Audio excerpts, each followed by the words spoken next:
Welcome into Backstretch Banter with RFK Racing on SiriusXM NASCAR Radio Channel 90. I'm Chris Childers, Mike Massaro from RFK alongside, and today we have an awesome guest. I'm really excited. Adam Alexander is with us. You all should know Adam. If you're a NASCAR fan, you've seen him on TV over the years. If you watch the Xfinity series, he's been on the CW. If you're excited for the new Amazon races in TNT, he's going to be a part of that. I watched him on Race Hub forever. Him and my pal Shannon Spake. He has been a staple. Adam Alexander, welcome in to Backstretch Banter. How are you, man? Great, and I appreciate the intro, and I'm excited to be here, and I'm excited because Mike and I when I started doing motorsports, Mike and I worked together at MRN Radio, just a couple of events maybe. I mean, you were really moving to TV, but maybe one or two events early. And Chris, I feel like I've known you forever just listening to all the college football stuff on the channel. So anyhow, it's great to be here with you guys, and I look forward to sharing some time for sure. You kind of took the words right out of my mouth. Chris, if you allow me just to indulge here a little bit. I go back to those early days with the Motor Racing Network as well, and I remember working with Adam. I'm excited to be back on the microphone with him here today. I don't think we've been on the microphone together in decades, but we've had parallel paths for quite some time. I remember when we were working together at MRN and I was transitioning to television, I thought to myself the whole time, I said, it's just a matter of time before Adam is in the same boat. And sure enough, here he is. Yeah. Well, it's great history and good to be back together for sure. It is. Well, it's good to have you both alongside two media giants in NASCAR over the years. And Mike's a part of our team now, which is really cool at RFK. You know, I'm curious. I want to kick off today with both of you guys from a little bit different angle. And Mike's going to be like, wait a second, this wasn't in the rundown, but I think it's going to be okay. There's no rundown to this show. Yeah, exactly. I think it's going to be okay, though, because, I think you guys have such an interesting background. And for Adam Alexander, like you're in Charlotte, what's interesting about guys that cover NASCAR is that you actually live it. So you just mentioned how you listen to me talk about college football on SiriusXM. I don't live around all the players and the coaches and all, maybe a team is within distance, but I don't live around the whole sport. You guys are ingrained in the DNA of what you're doing every single day and who you're covering every single day. I mean, Adam would be doing Race Hub when he'd have drivers he'd be talking about, on Saturday and Sunday, walking in and out of the studio on Mondays, Tuesdays, and Wednesdays. Adam, what is that like for you? Because you came from Indiana, you covered college sports, you understand what it's like to, I guess, be me in some respects. What's it like to be a Mike Massaro and Adam Alexander, to be in Charlotte and to actually live this out with the guys that are making the news every weekend? You know what's really funny about that is when I lived in Indiana, I always thought it was great to have these two separate worlds because for a time I would come to Charlotte and do shows and be ingrained in it, but then I would go back to Indiana, or on the weekends I would be at the racetrack and then I would go back home. Never had a home game. When you live in Evansville, Indiana, you have no home games in NASCAR, no. Right? And so I always thought that was a great way to separate work life and home life, was just to totally remove myself, and I was able to do that all the time. When we moved to Charlotte, I kind of jumped in with both feet, not just from a career perspective because now I was really in it and I'd made this full-on commitment, but as you said, you were living right in and amongst the NASCAR community. And actually where we sit here doing the podcast today at RFK, I literally live like right around the corner. Oh, wow. And so with Trackhouse, which is up the road, and RFK being here, we're not too far away from the Hendrick guys over near the racetrack.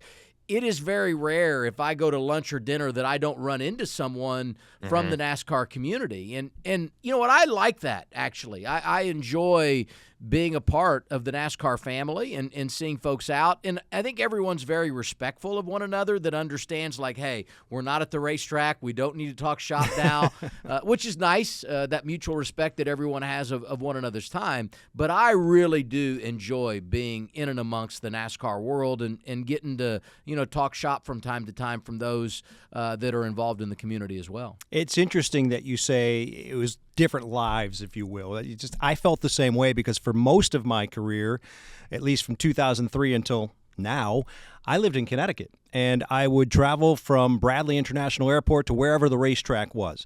And when I came back from the racetrack, I felt like I was going through some sort of portal. because my life changed so much. Sure. I went from being TV guy to just some Joe Schmo really on the side of the road. But my family was there. That was the reason I wanted to be separate from the sport. But at the same time, I was jealous of the folks who worked in Charlotte because they had much more access to the teams, to the drivers.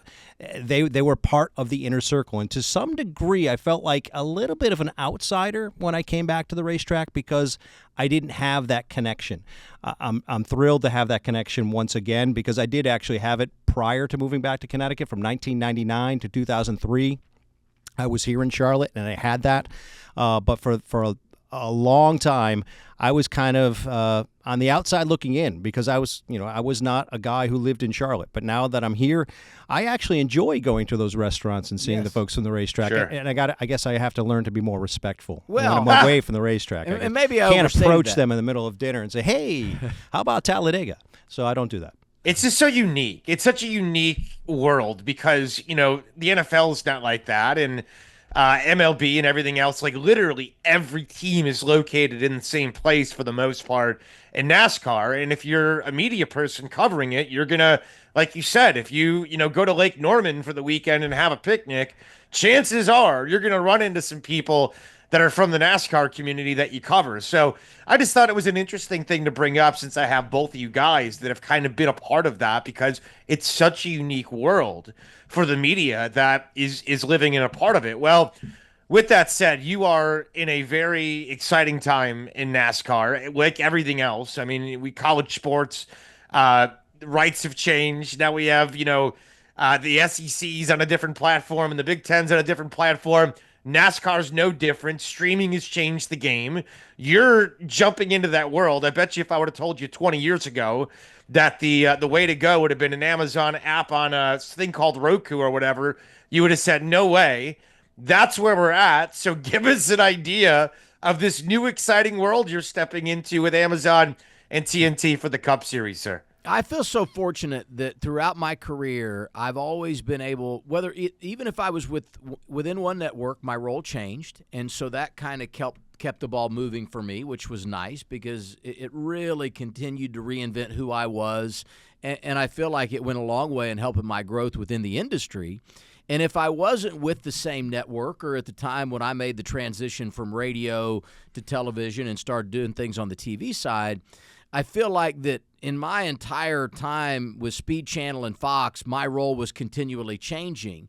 And so even though I had not moved networks, because my roles were changing, it allowed me to grow, and I always appreciated that. And so now I've gone through this big change where I go from Fox and I'm doing the CW thing with NASCAR, producing that with Xfinity. You mentioned the Amazon Prime broadcast that'll be coming up here in May and June, and then obviously Turner Sports getting back in. So once again, another chance to change and move and grow. And it's very exciting to work with new people. And I think Mike can attest to this, and Chris, you know it too.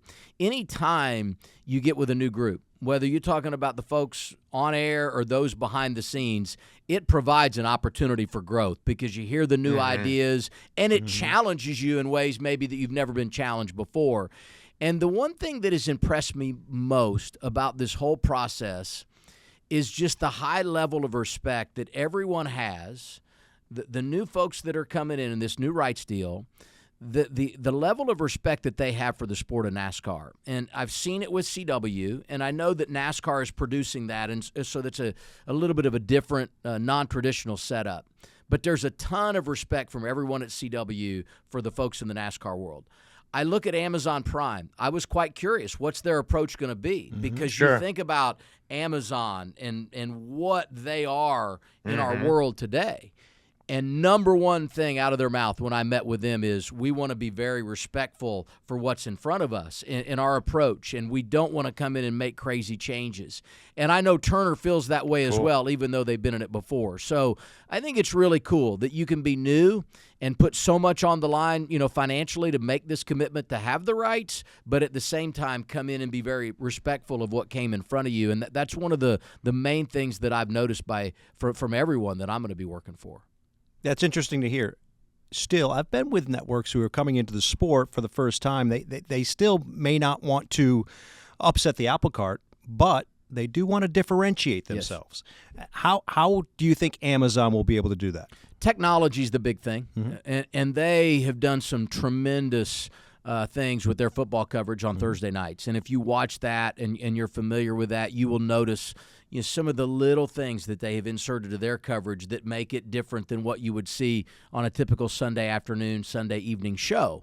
Subtle, but different. And they are very big on the technology side. And I know that is what they want to do to offset the fact that they don't want to change a bunch, but they do want to make sure that they put their stamp on it. And so I would say technology is the one big area. It's interesting, too, that the way that they have integrated themselves in and, maybe pulling some folks that are experienced on the production side in the NASCAR world that have been there and done that, but then also bringing those from their side of things that maybe aren't as well versed in NASCAR but have a great television background and can bring some new ideas on how to put a pre-race or a post-race show on the air. And the post-race is going to be a huge emphasis for Prime because unlike most others, we're not going to have a show to get to when the race ends. It doesn't matter if we hit the window, if we're short or long, you still have plenty of runway to work with. That's one of the benefits of streaming for sure. Well, I know fans will be excited about that. Oh, they're going to love it. Yeah.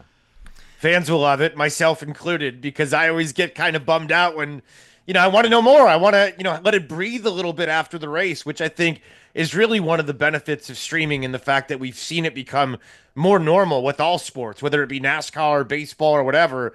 It's become the norm. And certainly I think as consumers, we're trained to consider it normal now. So I think it's a great time for NASCAR to, kind of burst in there. I know other leagues like Major League Soccer kind of came before and maybe, gave a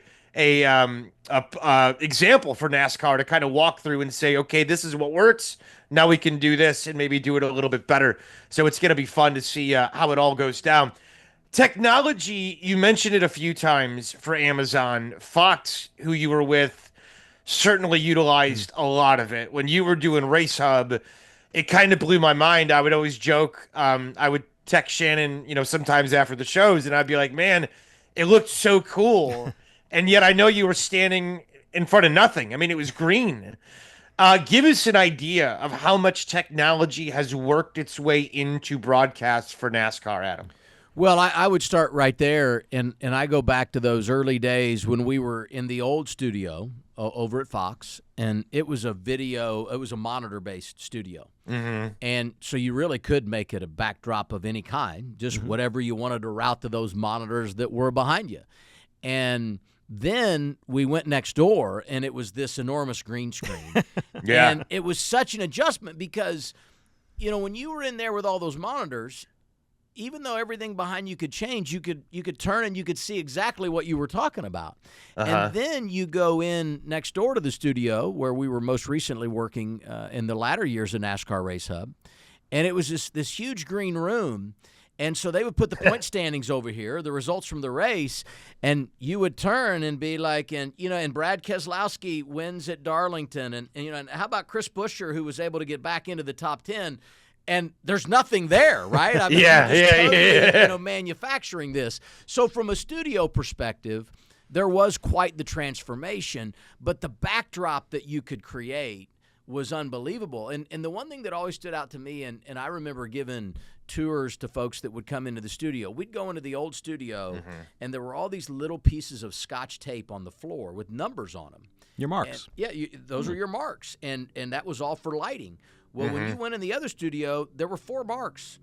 And you stood on those marks, and they built the set around you. And so it really was a different thought process. But it was great to be a part of that and kind of that evolution of TV, because it's kind of like what I said earlier. Anytime you're introduced to those kinds of things, it helps you grow as a personality. Did you ever make the mistake of wearing green on the set and getting chroma keyed? Well, I will tell you that they would take all of our clothes out there, and they would hang them up to see if they would work, or they would key out. And occasionally you'd be out there rehearsing, and they'd be like, "You're going to have to go change. We can't use that suit." So I've been on sets where people have worn green, and accidentally the video that they were superimposing on the green screen came out on their chest. So interesting times, sure.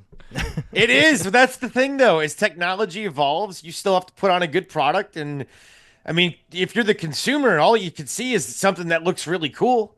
But if you're the person that's putting it on and you're the talent, I mean, you're pointing at literally nothing, nothing but green, nothing but a blank piece of wall, which I think is fascinating, which is why I wanted to ask you about it, because you mentioned technology a few times. And I know technology during a race is going to be different than what's in a studio, but still, it's kind of incredible how far things have come and how you certainly have to adjust as a broadcaster, much like anything else, whether you're a racer or whatever, you've got to adjust as technology changes. It's almost like next gen, like the next gen car.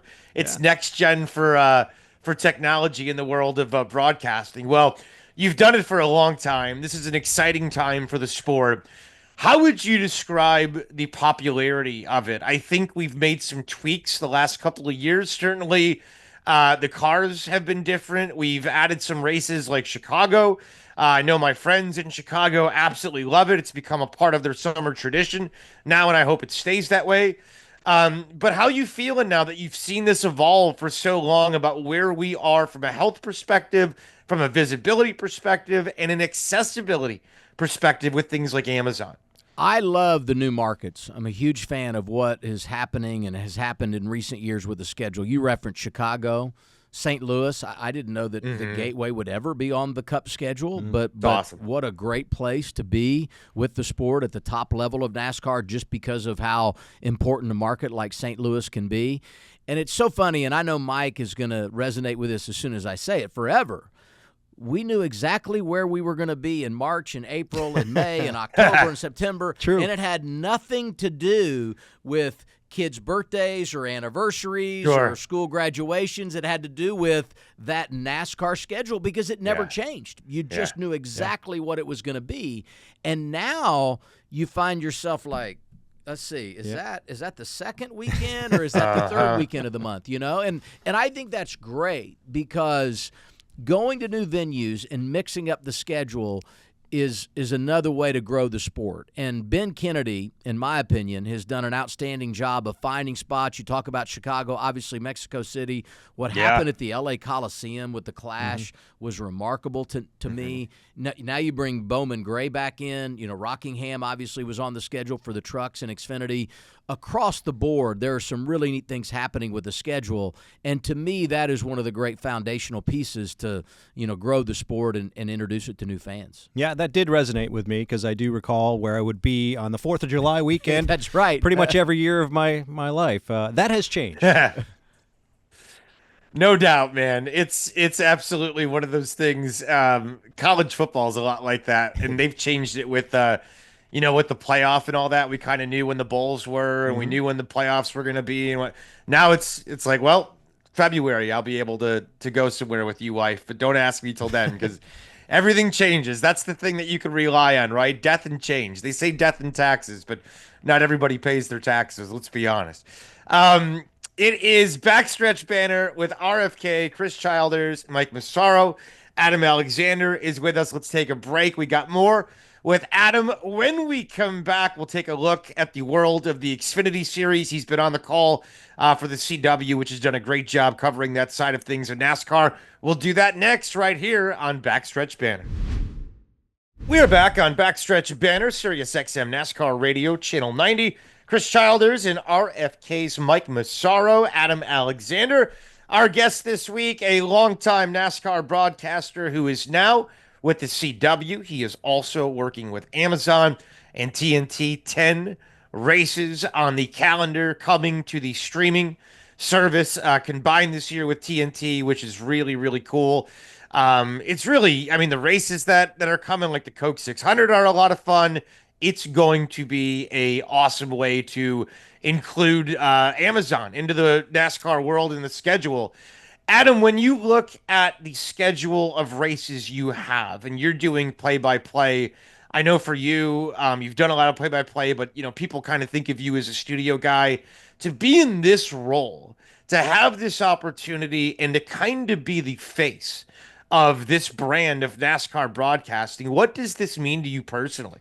Well, it's great and an honor to be considered for it, and then to be able to go out and realize it this summer, I know will be outstanding. And probably the most special part about it is those that I'm getting to work with. It's kind of funny because Steve Letarte and Dale Jr. were always on the NBC side, and I was always on the Fox side. And so our worlds really never pulled us together. And now to be sharing the booth with them, of course, Dale Jr. wasn't with NBC last fall, but we know that that's where he began his career. So to be able to work with those two, and when you think about the accomplishments that they have, the friendship that they share, the times that they were able to, benefit from one another's knowledge and abilities on track and at the track, when you consider what they accomplished in a driver crew chief role and then what they did in the TV booth at NBC, it's a very dynamic duo. And to be able to share the booth with them is something that I know will go a long way in creating another layer of memories for me and my career. I've always felt like that it's about the relationships. And I know that probably, sounds cliche, but to me it really is. And some of the best friendships that I have are with those that I've worked with on the air. And to be able to spend 10 weeks with Steve and Dale, I'm looking forward to sharing that time and growing those relationships and seeing where we can take this thing. And Adam's correct. It's building those relationships. I mentioned earlier that when I lived in Connecticut, it was good because that's where my family was. But I'd be remiss in not pointing out that my NASCAR group was also like family to me, and certainly the people that I worked with on the broadcast team.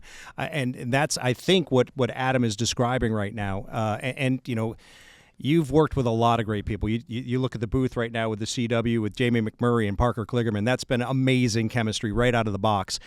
What are you doing to build the chemistry with Dale Jr. and with Steve? I'm sure you're having rehearsals and perhaps doing other things outside of the box that are helping you bond together and getting ready for your launch. Yeah, we have done the rehearsal thing, lunches, dinners. We got a text chain going during races, so we're sharing our thoughts. I used to work with Steve. Steve loves that text chain. Yeah, big time, yeah. And so, we're doing all the things that I guess you would assume people do. And I'll tell you a funny thing is that Dale Jr., it would have been like 2016. So forever, Fox had the Xfinity races from 15 to 24. And our deal was we would bring a guest from the Cup Series up. Originally, it was Michael Waltrip, a Cup driver, and myself. And then eventually they said, you know what, we're going to let Michael focus on the trucks, and we're just going to bring 2 Cup drivers up every week. But in the days when Michael and I were working together, 2016, Fox was working really hard to recruit Dale Jr. to come up and do a race. Why not? I mean, he's the sport's most popular driver, and who wouldn't want to have an Earnhardt on the air? And so eventually Dale agreed to do that. And he and I and Michael, we did a race together in Michigan in 2016. It was the first career win for Daniel Suarez, who went on to win the championship. And I think about that often because I go back to, it was the first time for Dale. He had no idea what to expect, and he was nervous. And really? I remember him texting pictures to Michael and I the morning of the race of what he's wearing that day, what his suit looked like and his tie and whatever. And so for now, all of that to kind of come full circle and to be able to share the booth with him will be pretty cool. I can imagine. I'm jealous of that, too. As you should. You should, Mike. Absolutely. I got to know. We're talking to Adam Alexander here on the show, longtime NASCAR broadcaster who you can watch starting with the Coke 600, Amazon, and TNT. They got 10 races. He's been doing the CW all season long, calling the Xfinity races. When they stuck with you 2 Cup drivers when you were calling the Xfinity races, I am curious from a broadcaster's perspective. We're going to get a little behind the scenes, a little inside baseball from a broadcaster's perspective. I know what it's like for me, where if I'm hosting a radio show with somebody that's never done it, it's going to go a little bit different than somebody that's doing it with me every week. They were giving you 2 guys that were literally at the racetrack to worry about the race the next day. What did you ever have moments where you wanted to beat your head against a wall, or did it overall go okay?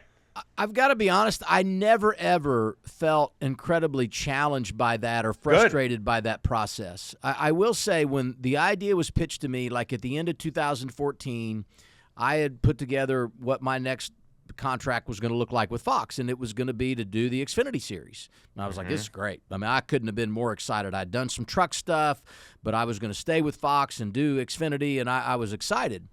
And then they came to me and presented this guest analyst idea, and I just was like, "This can't be real. Like, who would do this?" I just was like, and so we started, and like I had said, it was originally Michael Waltrip and myself with a driver, and then eventually we moved to where it was 2 drivers coming up from the Cup Garage. But the one thing that it did for me, 2 things it did. Number one, it allowed me to spend time with the top names in the sport on our side of the river. And when all of them incredibly respectful, never ever brought an air like I'm here to tell you how to do this. They all came in very respectful of what we do on the TV side. But because we were sharing that space together, it really allowed us to grow our relationships. So I developed relationships with drivers that I never would have had if my only time with them was to be in the garage doing an interview. So that was enormous.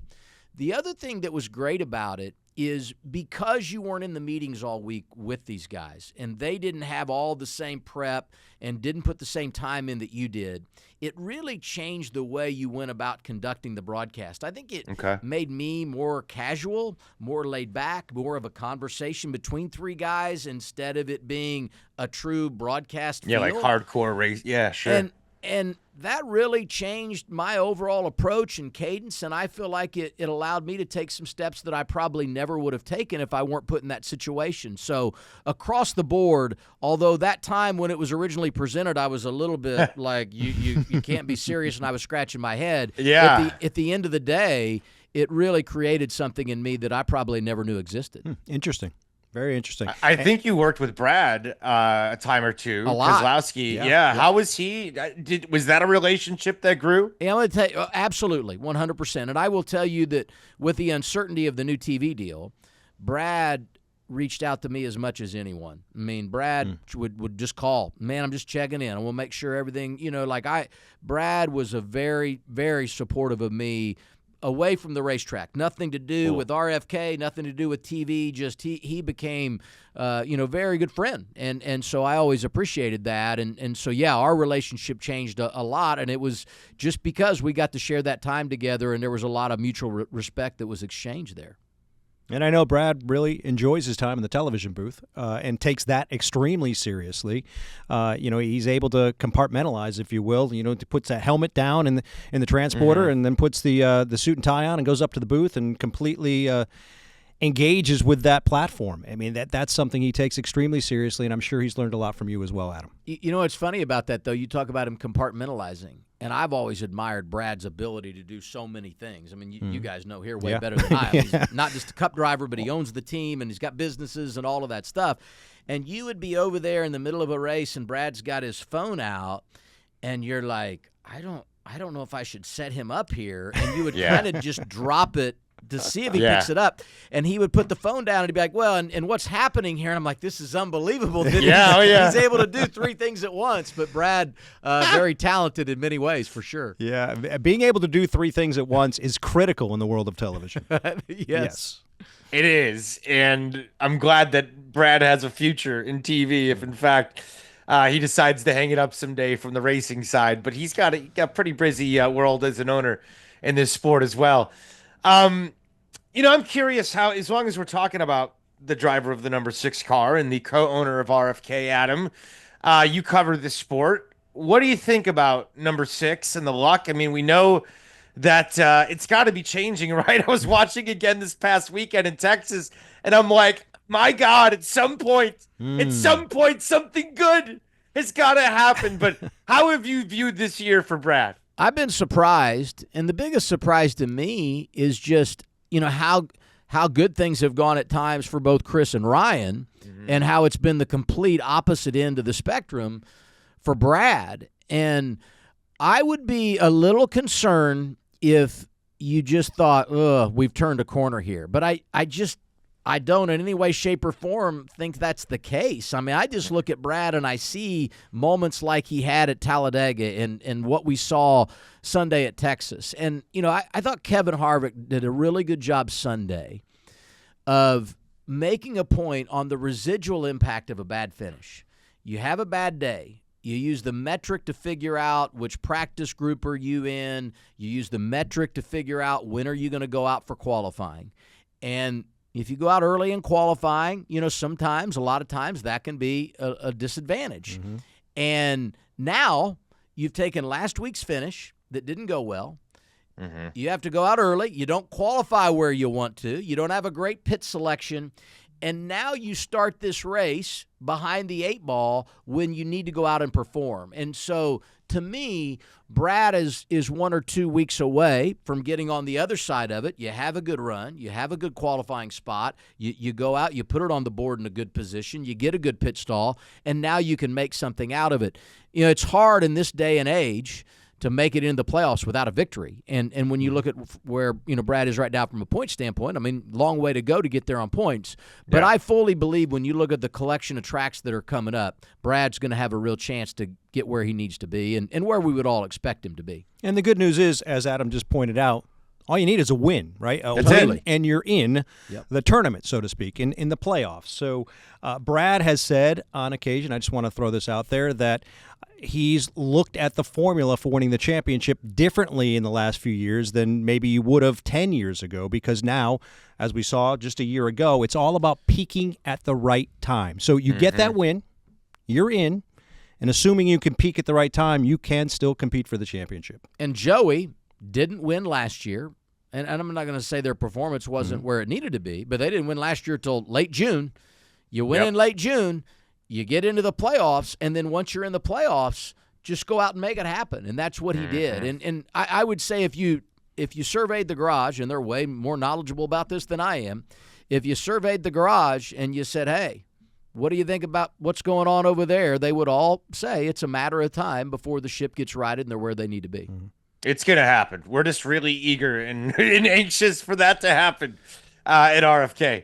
Let's take a break. We'll come back. I'd love to get Adam's take on the 60 and the 17. Ryan Preece, certainly a new addition to the team this year, and we've talked a lot about it on our end, but how about from a guy who's in the media that gets to look at it from the other end? We'll talk about it next with Adam right here on Backstretch Banter. We're back here. It is Backstretch Banter on SiriusXM NASCAR Radio, Channel 90. Chris Childers, Mike Massaro is alongside from RFK, and Adam Alexander has been our guest throughout the show. The longtime NASCAR broadcaster who you can watch on the CW, calling the Xfinity Series, and he is coming to Prime and to TNT. They've got 10 races coming up. He will be on the call for the Cup Series. Before we get into your thoughts on the 60 and the 17 this year at RFK, doing play-by-play, it's another kind of broadcaster question for you, but it's kind of cool to have a guy that's been in it and has done it as much as you have. Play-by-play as opposed to studio. As a broadcaster, is play-by-play the grail for you? I'm curious how you view your world, because I think we all look at it different, but what does play-by-play mean to you for racing?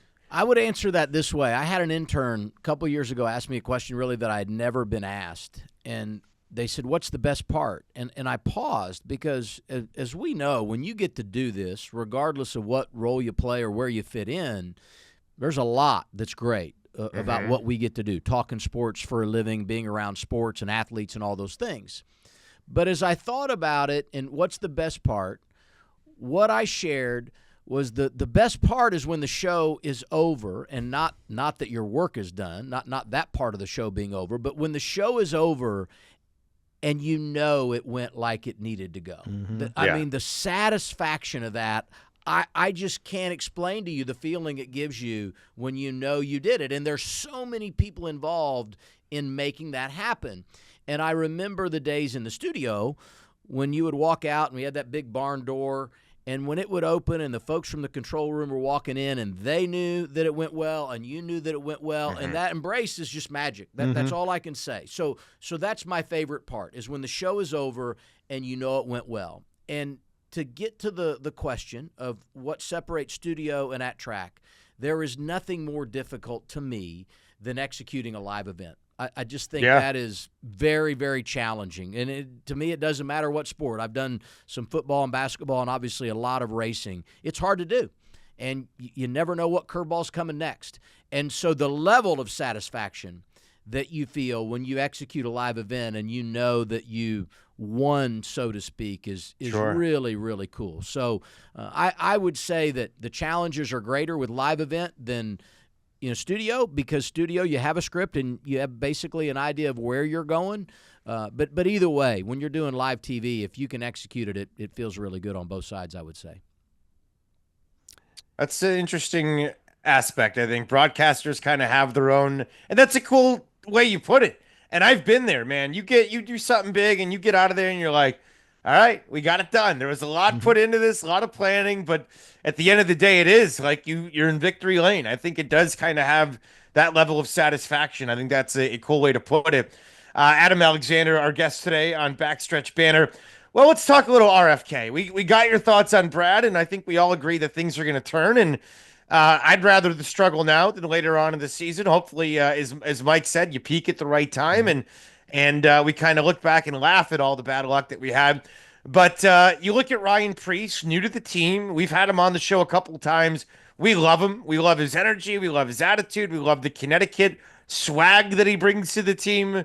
How do you view the newest member of RFK and what he's done for the team so far in the 60 car? He just seems to round everything out to me, because he's not Chris Buescher and he's not Brad Keselowski, and he's just kind of his own guy in his approach. And I think Ryan has always walked with a nice swagger and is a tremendous talent.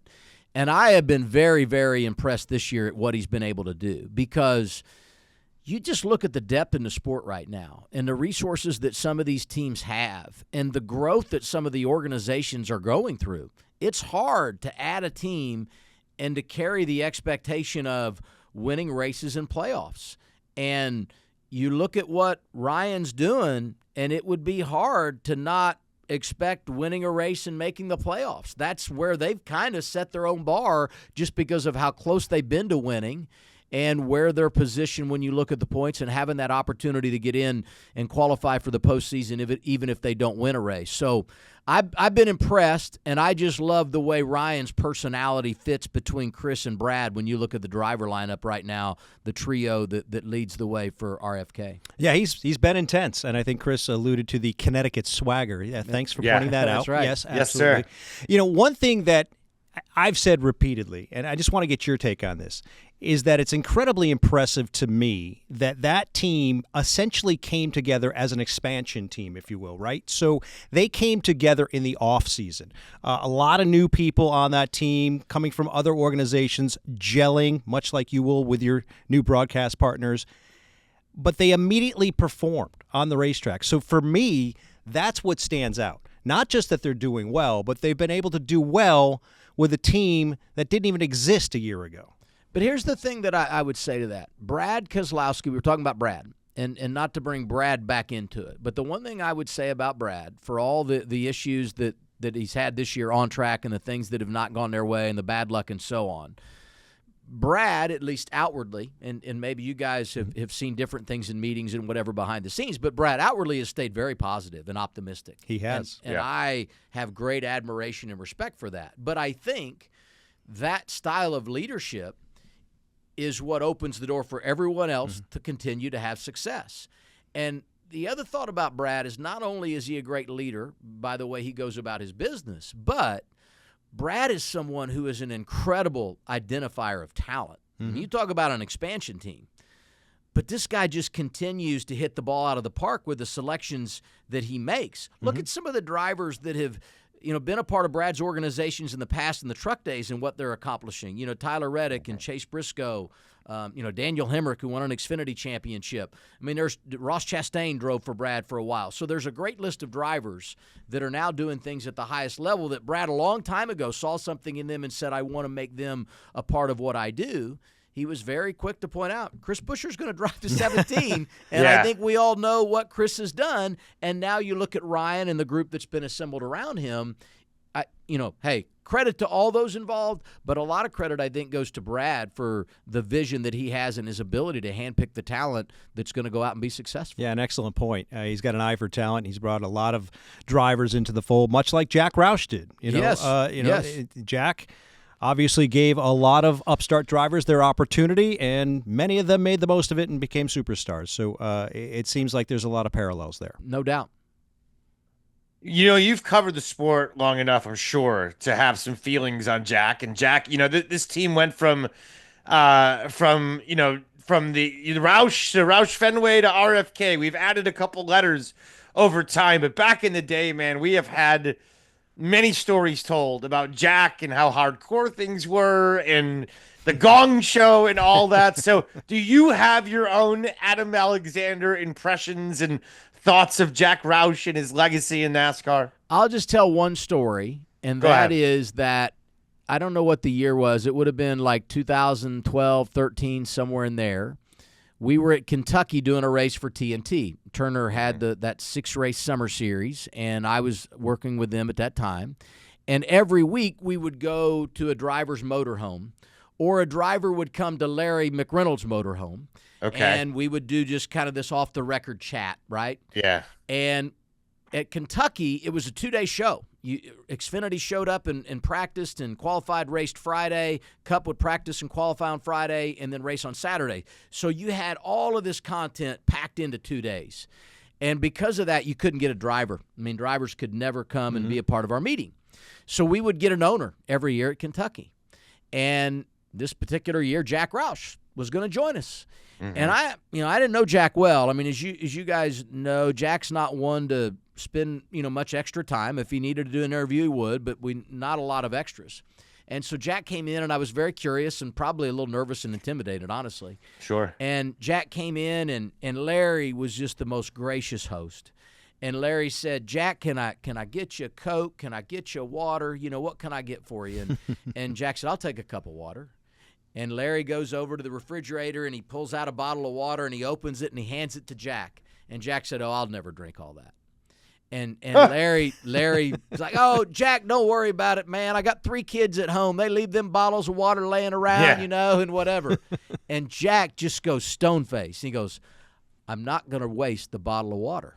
And I'm like, it's like your dad was in the room all of a sudden, So, of course, after that, every time I went to Larry Mack's motor coach, I would leave a half-empty drink laying on the counter, But Larry and I have recounted that story many times about how Jack just refused to be wasteful.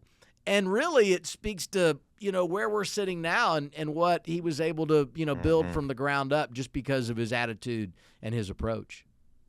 Great story. I will never forget that. Yeah, that's awesome. That one will resonate for a long time. I am not wasting that water. That is too good. Adam Alexander with us on the program. Awesome to visit with Adam. We got more with him. We'll take a break right now and got to get his thoughts on the number 17, Chris Buescher, and where he stands this year. We'll do that next right here on Backstretch Banter with RFK Racing. We're back here on Backstretch Banter on SiriusXM NASCAR Radio, Channel 90 with RFK, Roush Fenway, Keselowski Racing, Chris Childers. Mike Massaro had to run out of here. He's got a big meeting, but we got a few minutes left to go with Adam Alexander. We're going to take advantage of that. It's been awesome to have Adam on the show. Again, you can watch him weekly on the CW, and he's got the Prime and TNT series for the Cup coming. I believe the Coke 600 is going to be the debut. Before I ask you about Chris Buescher and the 17 and where he fits into the world of NASCAR and RFK, and we all love Chris and his personality and who he is as a person and as a racer here, what else do we need to know about Amazon? I know they have a great documentary coming up on Dale. I mean, what else have they done to commit to the NASCAR world, Adam? Well, of course, they've been, and Fox has helped out with this, with Mike Joy and Clint Boyer and Kevin Harvick in the booth, but they've been doing the practice and qualifying throughout the early portion of the year, and that's been a great way for fans to find their way to Prime and get used to going there for the NASCAR content. You mentioned the documentary. I'm really excited in a couple of weeks' time. Just before the Coke 600, actually, that race weekend, we're all going to get a chance to go and watch the documentary, the Earnhardt documentary, which is going to be great. And I know Dale personally is very excited about that. We had our seminar a couple of weeks ago, and he spoke to it, and just the anticipation of that is wonderful. And it's neat to see someone new come in that has new ideas, not just in how to present the product on track, which ultimately is what everyone is really excited about, but the other paths to content that they have, and the stuff with Larson doing the double and all that will go into that, the 500 and the 600, and there are just many paths to fun when it comes to Prime and the content they will bring to the table. From a guy that grew up in Indiana, what does Larson's feat mean to you? Like, I know it's not an RFK guy, but I love IndyCar, and I thought it was really cool. It would have been even cooler if the weather cooperated, but like, what do you make of a guy taking on both challenges like that? Because that was pretty special. I remember I did the Indy 500 a few times on radio way back in the early portion of my motorsports career. And I was doing it one year when Tony Stewart, I was on pit road one of the years that Tony Stewart was going to do the double. And so, one of those years I was down there and on pit road, and I remember there was just, the conversation about his health and, the going back and forth and all of that. So anyone to be able to do that, what a tremendous challenge to try to, to play both sides of that. And, so I hope it goes well this year and he gets a true chance to do it. Last year was such a disappointment because of the buildup and the letdown. But, Larson is just wildly recognized as one of, if not the most, talented drivers out there right now. So this is going to be something really cool to watch it unfold. He's an incredible driver, and I think any team has a lot of respect for him. You might not love him, but you respect the hell out of the guy. No question about that. Let's finish up talking about 17. As lovable as a human being that maybe has ever driven a race car, Chris Buescher, pretty talented dude too. Where do you think he fits in?